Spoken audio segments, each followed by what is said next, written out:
ये इमरान खान जब prime minister था, जब हमारी हुकूमत थी, ना दहशतगर्द था, ना बम फाट रहे थे कोई, ना पुलिस को कोई मार रहा था, ना फौज को कोई मार रहा था। बॉर्डर स्कर्मिशेस होते थे। अब मोदी साहब बड़ी खुशी से कहते हैं कि जी मैंने तो घुस के मारा है आपको मुल्क में। तो फिर कुरम का जिम्मेदार कौन है? कुरम में कौन घुसा है? और जो लोग हज़ारों सालों से मुसलमान भाई भाई इकट्ठे रह रहे थे, उनको शिया सुन्नी में किसने बांटा? उनका खून क्यों सस्ता हो गया? इसी तरह बनू में जो हुआ है, बनू में मेरा वोटर नहीं था, वो तो सारे पीटीएम के वोटर थे, मंजूर पश्तीन के थे। 8 से लेके 14 साल के बच्चों पे फायरिंग हुई है। ये किस मुल्क में होता है? मुझे पता है हाजी इम्तियाज मंडी बहाउद्दीन के एमएनए हैं। आप में से किसी को पता है कि इस वक्त कहाँ पे हैं? अपने वालदा के लिए गए थे अस्पताल पूछने के लिए, वहां से उनको उठा के ले गए। आप किसी एमएनए को गिरफ्तार भी नहीं कर सकते जब तक स्पीकर की इजाजत ना हो, उसको उठा के ले गए दिन दहाड़े। हमारे एमएनए जंग के अमीर सुल्तान, उनको उठा के ले गए। मुजफ्फरगढ़ के एमएनए मौजम जोतोई, उसको उठा के ले गए। तो अगर एमएनए एमपीए सेनेटर सेफ नहीं है तो मैं अपने बेचारे वर्कर्स का क्या रोना रोऊंगी? डॉक्टर यास्मीन जेल में बैठी हुई है, आलिया हमजा जेल में बैठी हुई है, और पता नहीं उनके पास कौन सी ये टाइम ट्रैवल मशीन्स होती हैं कि एक ही दिन में आलिया और सनम 5-5 जगह पहुंच जाती हैं। गुजरावाले भी पहुंचती हैं, सियालकोट भी पहुंचती हैं, इस्लामाबाद भी हैं, हर जगह पहुंच गई है, हर जगह पे FIR कटे हुए हैं। मुझे ये नहीं समझ आती कि जो बाइडन ने पाकिस्तान के लिए तबाही लिखी थी, ये हमारे वाली जो इम्पोर्टेड हुकूमत है, ये किस खुशफहमी में है? इनको क्या लगता है कि हम फ़लस्तीनी हैं? हम इतने साबिर तो नहीं है, हम तो मुंह तोड़ जवाब देंगे। हमारे मुल्क की तरफ कोई गंदी आंख उठाएगा, ये ख्वाब देखना छोड़ दें कि जी KPK को अफगानिस्तान को दे देंगे और बलूचिस्तान को इधर बांट देंगे। ये ख्वाब कोई ना देखे। ये याद रखे, हम पाकिस्तानी थे, हैं और रहेंगे। हमारा सूबा, हमारी ज़मीन 1 इंच किसी को नहीं देंगे। आप शिया सुन्नी क्या, आप हर लड़ाई करवा के देख लें, ये मुल्क कहीं नहीं जा रहा। उमर फारूक हो गया, इकराम कटाना हो गया, हमारे जितने मीडिया के बच्चे हैं, अरूबा कोमल जो बच्ची इस्लामाबाद से उठाई गई है, उसको अडियाला जेल भेज दिया। उसकी हालत आपने देखी है? इतनी सूखी सड़ी सी जान है उसकी, बच्ची है वो। उसका वालिद जेल में रो रहा था और वो इतनी बहादुर है, वो आगे से कहती है आपने रोना नहीं है। ये दिन आ गया कि बेटियां अपने बाप को कह रही कि बाबा मैं अफगान हो गई हूं टेररिज्म में, दहशत गर्दी में, लेकिन आपने रोना नहीं है। लानत है ऐसे लोगों पे जो बाप और बेटी के लिए ये दिन लेके आते हैं। आप सबके साथ ये होगा, जो ये करवा रहे हो ये याद रखो, ये कोई नहीं भूलेगा। फिर बाइडन बचाने आपको नहीं आएगा। बाइडन आपका इतनी बड़ा चाचा था तो कल तक आपका फाइनेंस मिनिस्टर नाक रगड़ रहा था जमीन पे कि जी चीन ने भी पैसे नहीं दिए, सऊदी ने भी नहीं दिए, अमेरिका ने क्यों नहीं आपको नहीं दिए? भैया आपने तो मुल्क बेचा था बाजवा के थ्रू। किधर है वो अरबों डॉलर जो आसमान से गिरने थे हम पे? महंगी बिजली, महंगा खाना, लोग खुदकुशी कर रहे हैं, बच्चों के गले काट रहे हैं, बच्चे बेच रहे हैं। तेल पेट्रोल रुके, अभी अगस्त आते, सितंबर लग पता जाएगा हर किसी को। और ये किसको पकड़ रहे हैं? डिजिटल दहशतगर्द। कौन है डिजिटल दहशतगर्द? असली दहशतगर्द का पता है कि वो क्या कर रहा है कुरमे में? असली दहशतगर्द का पता है कि वो क्या कर रहा है बनू में, पेशावर में? मेरा हल्का हसन खेल 4 CTD वाले शहीद हुए, 4 जख्मी हुए। किसी ने कुछ उनको दिया, एहसान किया उन पे? कोई पूछने गया उनके घर? किसी ने दुआ की? बड़े आए अजाब इस्तेकाम लेके आने वाले। आप होते कौन है कि KP में लेके आएंगे? कल भी एक जर्नलिस्ट जरा फारिग सी थी, मुझे कहती है कि KP में क्यों नहीं आ सकता? मैंने कहा जी सारे पाकिस्तान में अजाब इस्तेकाम लेके आए। लेकिन मुझे ये बताएं, कलअदम ऑर्गेनाइजेशंस जो हैं, यानी जो दहशतगर्द जिसे कहते हैं, पाकिस्तान में 275 से ज़्यादा है जो नोटिफाई हो चुकी हैं। उसमें से 215 पंजाब में है और बाकी 50-60 के लगभग GB, गिलगित बल्तिस्तान, आज़ाद जम्मू कश्मीर, KPK, सिंध और बलूचिस्तान में है। आप ऑपरेशन वहाँ से शुरू करें ना, इधर क्यों पहुँच गया? जहाँ मादनियात होती हैं दहशतगर्द पहुँच जाता है। उसको रिपोर्ट कौन देता है? मुझे तो नहीं पता था कि मेरे हल्के में कोयला निकला है, मुझे तो नहीं पता था मेरे हल्के में कॉपर निकला है, लेकिन दहशतगर्द को पता था। सीधा लोकेशन पिन पे पहुंच गया वो। ये जो 15 साल हमने अपनी फौज कुर्बान की, 80,000 लोग शहीद हुए, जो हमारे सिविलियंस शहीद हुए, वो खून काफी नहीं था आपके लिए? उमर फारूक छोटा सा बच्चा है, उसके भाई को उठा के ले गए। अल्लाह का अजाब वो जिन पे उन्होंने किए, तो फिर भी तमीज से बातें कर रहे थे। आप हमारे बच्चों को हमारे घरों से उठाएंगे, उन पे दहशतगर्दी के पर्चे काटेंगे? खुदा का खौफ करें। आप खुदा नहीं है, आप अपने आप को जो भी समझते हो, आप 10 लाख का जूता पहने या 20 लाख, आप खुदा नहीं है, नऊजुबिल्ला। डरे उस दिन से, कब्र से आज तक कोई नहीं बचा। इकराम कटाना, छोटा सा बच्चा हमारा, और ये लोग बेतनख्वाह के काम करते हैं। अगर अरशद शरीफ पे किसी ने बात की होती, ना अजीज मेमन होता, ना ये जो आज हो रहा है। जर्नलिस्ट का, एंकर का, सहाफी का एक काम है कि वो लोगों तक सच पहुंचाता है। ये सब क्यों हो रहा है कि इमरान खान को नीचे दिखाना है? नहीं दिखा सकते आप, कोशिश भी छोड़ दें।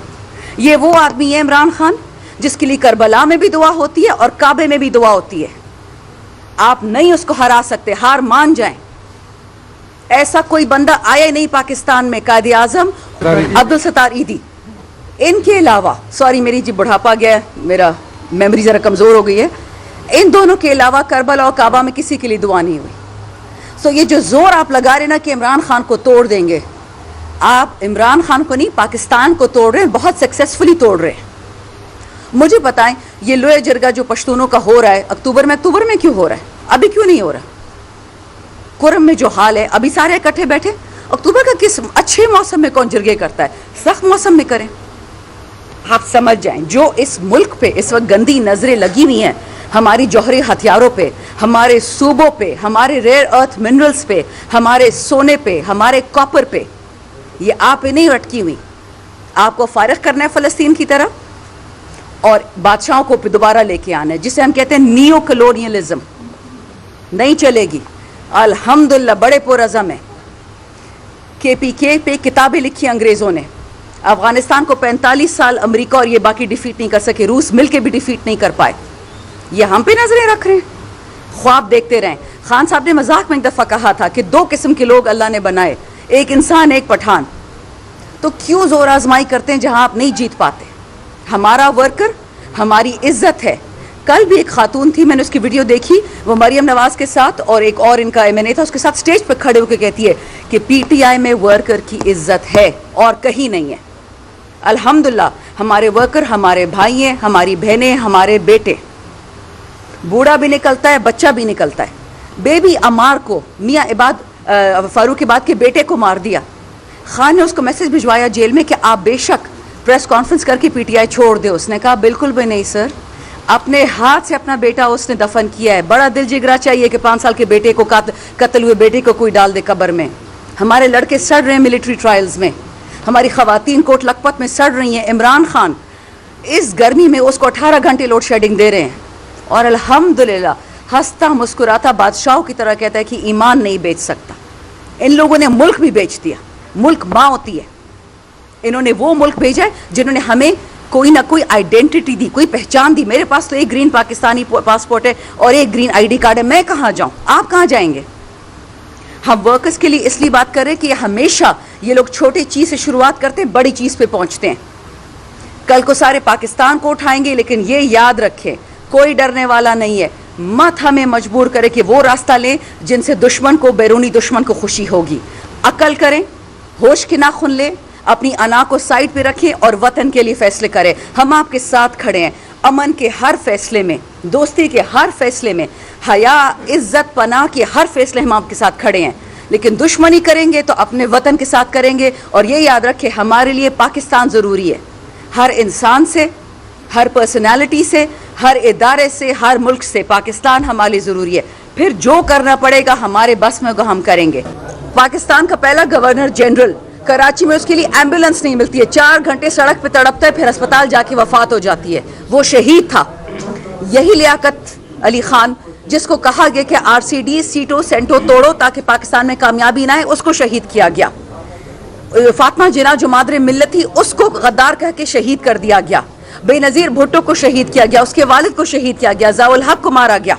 ये याद रखे, ये मुल्क में पहली दफ़ा नहीं हुआ कि एक नेक इंसान को, एक वतन दोस्त इंसान को शहीद करने की कोशिश हो। दूसरी बात, वसाइल की लड़ाई तो आप सबको पता है, ये हमेशा से वसाइल की लड़ाई थी। ये हमें क्यों उन्होंने कॉलोनाइज किया था? क्यों हमारे सर पे बरतानिया की बादशाह बैठे होते थे? ये उनका बाप का मुल्क था क्या? उनको वसाइल चाहिए थे, अभी भी वसाइल चाहिए, तो खुद कुछ नहीं करते। तीसरी बात, जो ऑपरेशन होता है हमारे सूबे में, ये फेडरल अथॉरिटीज करवा रही हैं। हम जंग किसी के साथ नहीं चाहते, लेकिन अमन जरूर चाहते हैं। तो ये इस पे कोई शक ना हो कि अमन के लिए हम पब्लिक रिप्रेजेंटेटिव्स हैं, हम हर हद तक जाएंगे, बट वतन के लिए अमन, अमेरिका के लिए अमन नहीं। शानदार मेरे सवाल के जवाब दे। एक मुल्क ने इमरान खान को ले जाने के लिए गारंटर बने, लेकिन बाद में वो हट गए, इसकी क्या वजह है? ये आप तो जेल में इमरान खान से मिलते रहे।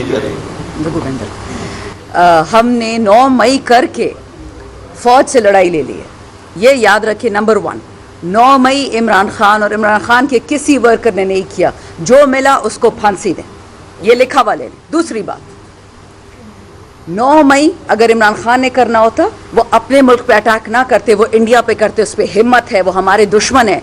ये वाला प्राइम मिनिस्टर फॉर्म 47 वाला मोदी ट्विटर पे स्टेटमेंट देता है कि मेरी इंटेलिजेंस एजेंसीज घुसी है पाकिस्तान में, लोगों को मारा है, और हमारा वाला उसको उसी ट्विटर पे जो बैन किया हुआ उसको मुबारकबाद देता है कि जब पीएम बन गए तो पीएम गए मुबारक को, मेरे लोगों को मरवा दिया, बात ही नहीं की, या तो किसी ने उसको बताया नहीं, उसके नोट्स वाले बड़े स्टूपिड हैं। ये तो हाल इस मुल्क का। 9 मई हम करेंगे अपने वतन के खिलाफ। बाजवा के टाइम पे इंडिया से एक मिसाइल पाकिस्तान में आके गिरा था पंजाब में, अगर आपको याद हो, और वो न्यूक्लियर वॉरहेड उठाने के काबिल था, बट उस पर नहीं था। 2 दिन उस पर फॉरेन ऑफिस से स्टेटमेंट नहीं आई थी। इमरान खान 9 मई करेगा, सारा झूठ। और हमारी लड़ाई फौज से नहीं है, हमारी लड़ाई जनरल बाजवा से है, जिसने बाइडन से पैसे लेके वोट ऑफ नो कॉन्फिडेंस करवाया, पाकिस्तान का बेड़ा गर्क किया। मैंने कितनी दफ़ा ये बात कही कि अगर आपको इमरान खान से नफरत थी, वो पाकिस्तान की नफरत कैसी बन गई खिलाफ? आपने इमरान खान को हटाया, इलेक्शंस कराते, लेके आते अपने नालायकों को। फिर आपने कोर कमांडर हाउस लाहौर क्यों जलाया? हमने नहीं जलाया, जिसने जलाया वो भी आपको पता चल जाएगा। किसने जलाया? नाम लेना आपको अच्छी तरह पता है, मुझे भी पता है। आपके पास क्या सबूत है? मेरे पास जो सबूत है, सुन ले एक मिनट, मेरे पास जो सबूत है इंशाल्लाह वो सारी दुनिया देखेगी। वक्त की बात है भाई, वक्त की। असर की नमाज फजर पे नहीं पढ़ते। दूसरी बात, ये जो आपने कहा ना डील की बात, इमरान खान वो शेर का बच्चा है जिसने पाकिस्तान को मुफ्त नमल दिया, जिसने पाकिस्तान को मुफ्त शौकत खानम दिया। अगर वो डील करना चाहता था ना, तो वो डॉक्टर आरिफ अलवी से क्रिमिनल पार्डन लेके 200 केसेस में निकल आता। ना उसका फॉरेन गारंटर है इमरान खान का, ना उसका कोई लोकल गारंटर है। उसका एक गारंटर है, वो ऊपर बैठा है, और दूसरा उसका गारंटर उसकी आवाम, जो 8 फरवरी को निकल के इनका मुंह तोड़ दिया इनके झूठे बयानिए का। अगर 9 मई हमने की होती तो 9 फरवरी को जो नकली इलेक्शन किया होता ना, कभी होता ही ना। आवाम को अच्छी तरह पता है, अब आपको भी पता है, मुझे भी पता है। ये जो IPPs की कॉन्ट्रैक्ट्स निकल रहे हैं, आपने देखे कि शरीफ खानदान ने, जरदारी खानदान ने, इस जहांगीर तरीन ने, इन बाकियों ने, ये चीनी वालों ने, नमक वालों ने, टेक्सटाइल वालों ने अरबों डॉलर कमाए और 1 यूनिट बिजली का नहीं बनाया। लड़ाई ये है असली वाली। खान साहब ने सब माफिया से गिरेबान में हाथ डाला, इन लोगों ने उसको जेल में डाल दिया। और ये तो मैं आपको 25 मार्च 2022 की बात बता रही हूँ कि खान साहब ने कहा था 3 दफ़ा मेरे घर पे अटैक हुआ है, और अब आप देखेंगे कि ये लोग फॉल्स फ्लैग ऑपरेशन करेंगे। पाकिस्तान हमारा मुल्क है, ईंट से ईंट तो ये दूसरा बजाता था जरदारी। पाकिस्तान हमारा मुल्क है, ये तो ख्वाजा आसिफ कहता था कि फौज ने हमारी हड्डियों का पता नहीं सुरमा चूस लिया है। हम तो सिलेक्टेड थे, हम कैसे 9 में कर सकते हैं? याद रखें, ये चूरन जो भी बेचेगा वो झूठा है, और अल्लाह की लानत झूठ बोलने वालों पे।